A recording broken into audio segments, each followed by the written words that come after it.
Okay, in this video I've been completely transparent with everything that I make from each of my income sources, exactly how I got into all of those sources and how you can too, plus I've timestamped everything in the description below. So I'd massively appreciate it if you dropped a like and potentially subscribe to this channel. Otherwise, let's get on with the video. Okay, buddy. My stuff just seems to enjoy not working, which is really frustrating actually. I'm not really sure what I'm going to do here. Okay, welcome to today's video. So in today's video, I'm pretty much going to be breaking down my 7 income streams, exactly how I value my time and exactly how I invest my future. Because at the end of the day, how we spend our time is the single determinant of our future. There's a direct correlation between how we're spending our time in the present moment and how our time is spent for the rest of our lives. Now don't worry, I'm not about to say go absolutely ham and spend every waking moment of your life working as hard as possible to earn as much money as possible. That's just not how life works. Life is about experiences, life's about balance, and life's about just staying sane at the same time. But no, at the end of the day, life is about balancing what you enjoy with your long-term ambitions. So it's about finding ways that you can build income streams around the stuff that you enjoy doing so that it can sustain your long-term passion whilst also sustaining yourself monetarily. Because there's no point in having bags of cash if you hate your life, and at the same time there's no point in loving life to the point of financial ruin so you don't have the rest of your life to live. So it is a bit of a balancing game. And so in today's video I'm going to be breaking down my exact income streams, the exact amounts, how I got into all of those income streams, how I value my time and has led me into those direct sources of income and then passive sources of income. But in this video, I don't want there to be any negative emotions. I literally just want it to be inspiration for you to go out and tackle your own financial situation. Try to find ways to make income in the things you enjoy and to do with your ambitions. And yeah, so if you find yourself feeling any negativity towards this video, just leave. There's no point, because at the end of the day, negativity is not going to help push you forward. Cool, but before I talk to you about all of that, I want to talk to you about Zedosh. Okay, so Zedosh reached out a while ago and basically just said, look, we love your content, we love your audience, they seem really engaged and they seem really up for this kind of stuff. Here's our app, try it out, see what you think. So I spent the next kind of like few weeks piddling around in the app, seeing if it was something that you guys would actually like and would actually see value in. Turns out it is, and this is why. So we know social media is a bit all over the place at the moment. We've started to become the product that businesses will pay huge amounts of money just to capture our attention and try to sell us subconsciously their products. You'll notice, like when you're going through your For You page or whatever, like Instagram feed, there are so many ads nowadays, and it's really inefficient. Companies will just pump loads and loads of money into advertising, which is really inefficient. Something like 5% of their target audience actually sees those ads. Also, other than seeing those products, we don't actually get any value from scrolling through all of those ads. It's a £1 billion industry, yet we as young people are yet to benefit from it. If there was a way to make advertising more effective, it would save companies loads of money that could be used to invest in more renewable processes and things like that. But also, we'd be getting more advertisement that we actually want to see and that we actually want to devote our attention to.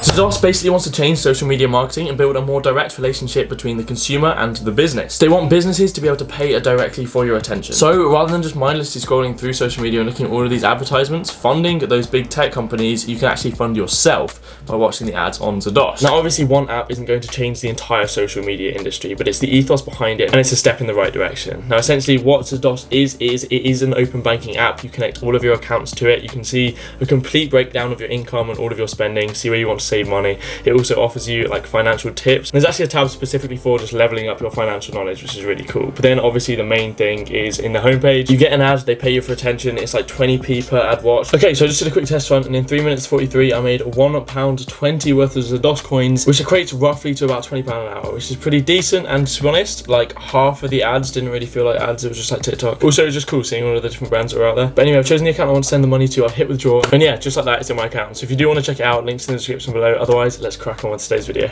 Okay, so the rest of this video is going to be split into 3 sections: direct income, passive/indirect income, and then exactly how I spend my money and invest my future self. So starting off with direct income, a bit of a like context, a bit of background. I've worked at a paper round, I've worked at a coffee shop, I've worked at Sainsbury's, and then now I'm working at 2 different edtech startups, one based in London, one based in Wales. So the first startup that I'm working for, and this is the most recent one, is called Manor. I'm a creator in residence at Manor, basically helping to inform the development of their product, which is meant to be an all-in-one all-in-one platform for creators with a positive influence, and basically I contact loads of different creators, understand their pain points, and use those interviews to help influence the development of that product so that it meets the needs of the creator. And that is my role there. So it's a lot of emails, it's a lot of reach outs, it's a lot of just going back and forth to different creators for like sponsorships, etc., attending all of the team meetings and getting aligned with the long-term vision of that company. And then for the second startup, that is Class Ninjas. That is just a maths tuition company, and I help create content for them, and I'm also helping them to build their social media strategy. Okay, so in the last month I've worked 47 hours for Mana, resulting in a total of £930, and then for Class Ninjas it's done on a content-to-content basis, and I've made £250 of content for them, giving us a total of £1,180 direct income. So how did I get into these roles? Because it's not like I knew anyone in the industry that would just be like, hey, do you want this job? That's not really how it worked. Like I said at the start, the 3 principles of spending your time doing things you enjoy, that support your long-term ambitions, and that sustain you monetarily. I really enjoyed video editing and creating content for other people, hence I started this YouTube channel. This YouTube channel allowed me to build a leverage, again, building on Nobel Ravikant's ideas, which if you haven't listened to his tweet storm, I'd definitely look at that, it's linked in the description below. But putting myself out there allowed me to build leverage in 2 ways. It allowed me to get really good at content creation, and it allowed me to build an audience and an understanding of the creator economy. That ability to create content and market myself led me into Class Ninjas, because they were looking for someone that could create content for them, but also help with their social media strategy. And then the fact that I'd built up an existing audience and that understanding of the creator economy led to my role at Mana, and helping them to contact creators, look at understanding their pain points, and help to inform the development of their product, which was ultimately aimed at creators. So doing something that I loved and creating content and putting that out for other people led me into those roles and meeting the people that had access to those roles. So if there's one thing that you can take away from this, it is do stuff you enjoy, but preferably put yourself out there with that stuff that you enjoy. Because in today's age of the internet, like, putting yourself out there is probably the greatest thing you can do to increase your opportunities and help you to find roles and jobs that you actually enjoy and that have the greatest returns on your input. Now, I also filmed a podcast with Ved Nathwani on exactly this. If you want to listen to that, it's in the description below, and also drop a comment if you want me to drop the full extended cut on this channel. But it is essentially getting into these roles about that fortune favours the bold mindset, and just doing as much as possible to stir up as many opportunities as possible for you. Okay, now on to section 2, passive income. Okay, so the first stream of passive income is YouTube AdSense. So basically that is income generated based on how my videos perform and the people that watch the ads on the side of these videos. So for example, if you watch the ad on the side of this video, I'll probably get paid something like half a penny. It's nothing major, but obviously that accumulates over time with the more videos you've got on your channel. So with these videos, I obviously put like tens of hours into each and every one of them, and I don't get paid anything up front, but it's the hope that over time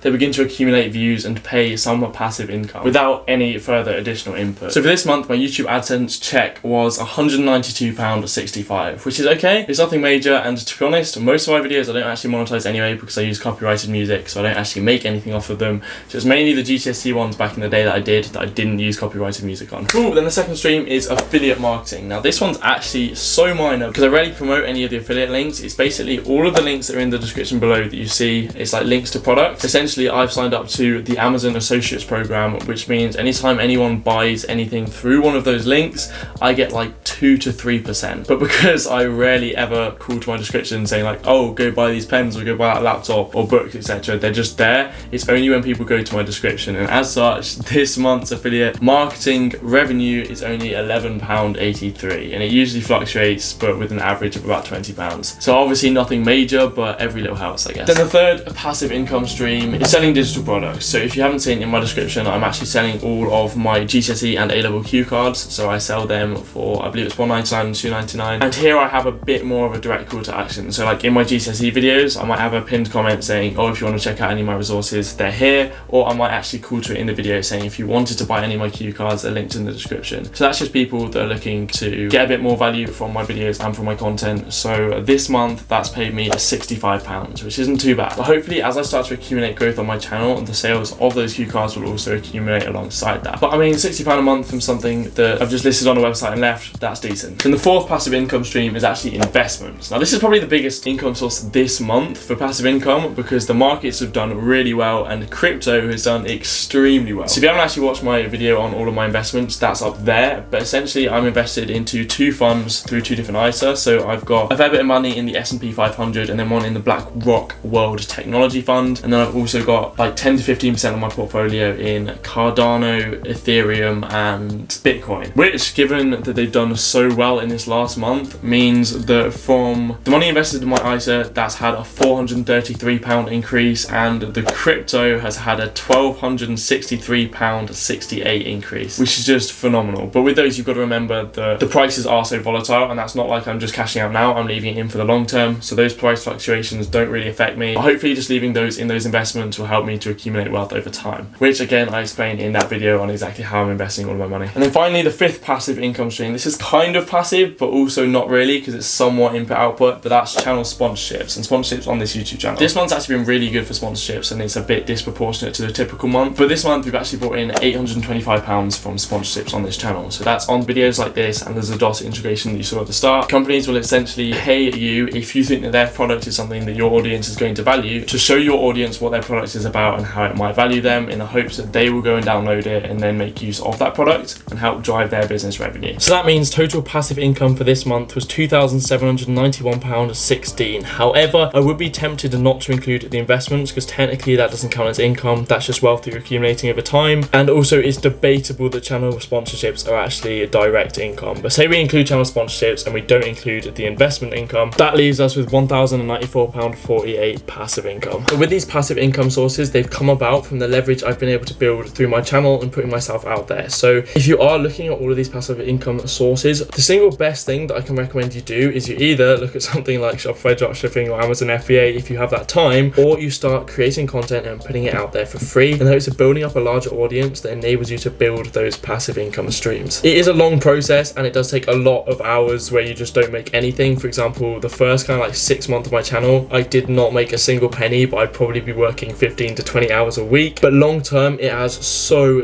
much potential. And long term, if you keep consistent and keep putting in those hours, you can make a lot of money just doing the stuff that you love, which is why I'm a real advocate for starting a channel or starting to post content on Instagram or TikTok or literally whatever it is. Preferably, obviously, helpful content that's beneficial for people and not just taking away from their time. But yeah, I definitely recommend it. Anyway, on to section 3.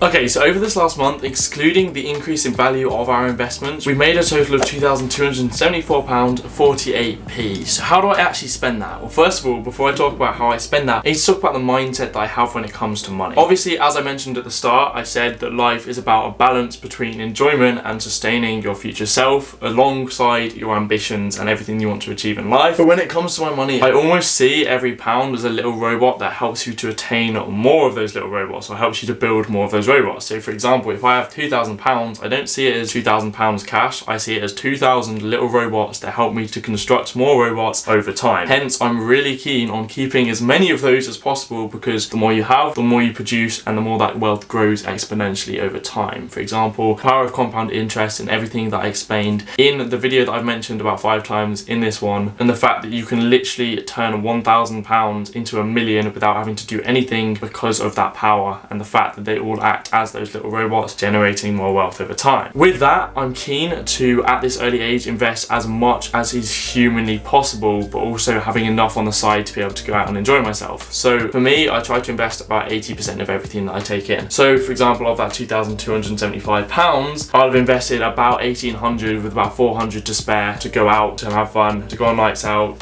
travel, to do whatever else I want to do. And that's pretty much how I split my income. But for example, if one month, like I want to go out traveling and I want to live a life experience that I think is just so sick, I'll just put less aside into investments. However, you've got to remember that £200 that you might be taking out of that investment now, in 15 years, that £200 could be another 25 grand, just because of the power of compound interest. So you've got to weigh up whether that life experience at the end of the day is going to be worth losing £25 from your like 40-year-old self or something like that. And quite often that is easy to justify, because it's about living in the moment and enjoying the present day rather than looking forward to the future. But you've always got to have that in the back of your mind. And that's kind of how I see money. So I invest as much as humanly possible, but then also keep aside enough to go out and enjoy myself without crippling myself and buying unnecessary things and just stuff that I don't need. But yeah, that is it for today's video. I do really hope you have enjoyed it. I've really enjoyed filming it and taking you through all of this. And hopefully the transparency on this video is appreciated and has inspired you guys to try and build up similar financial systems and mental models for yourself, so that you can sustain, again, your longer term self while while working on your ambitions and just enjoying life as a whole. But if you do have any questions, leave them in the description. Leave them in the comments below and I'll try to answer as many as possible. Otherwise, like I've said, I've also left an avowals tweet storm in the description below that really helped me to come to terms with that money mindset. I'll also link the video on my exact investments and of course Zedosh if you want to make a little bit of extra money and help change the social media game. But otherwise, that is it for me today. I do hope you enjoyed. If you did, don't forget to drop a like. Don't forget to drop a subscribe because there's